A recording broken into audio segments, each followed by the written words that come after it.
Berapa income yang selesa nak tengok bola kat Old Trafford bang? Wah, semangat. Player MU datang Malaysia hari tu siap tunjuk isyarat tangan lagi. Bulan depan ada game Manchester United lawan dengan Everton. Nak tengok sendiri game tu dekat Old Trafford. Berapa kos yang perlu disediakan? Jom kita breakdown. Flight tiket daripada KLIA ke UK pada bulan 8 lebih kurang RM4,523. Kalau 2 orang RM9,046. Hotel kita ambil yang paling bajet lah. Untuk 7 malam, satu hari RM250. Untuk 7 malam pula RM1,750. Untuk tiket perlawanan yang paling murah $55. Untuk yang best seat, best row bermula $1,000 dan ke atas. Kita ambil average lah yang tengah-tengah. Kalau convert dalam ringgit, RM1,200. 2 tiket RM2,400.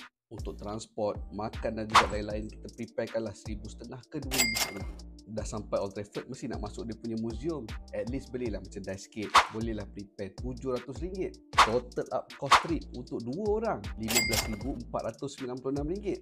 Ni hanya cost untuk tengok game, tak termasuk jalan-jalan, pergi shopping Black Friday ke apa.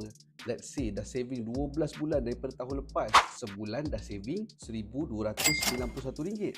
Berapa income yang selesa? Kalau belum saving, tahun ni tak sempat. Saving untuk tahun depan. Setelah nak saving 10% daripada income untuk game tahun depan, sebulan income kena ada RM12,910. Kalau nak saving 5% sahaja daripada income, sebulan income kena ada RM28,280. Total up untuk tengok satu game tadi RM15,600. Tengok pula tim yang kalah dengan Asian All Star. Player yang datang sini pula semuanya kerek-kerek. Ranking pun nombor 15 dalam EPL. Kalau kau still sanggup fly ke Old Trafford untuk tengok game tu, memang salute lah. Untuk kita yang belum mampu ni, kita tengok je lah perlawanan Sumbangsih.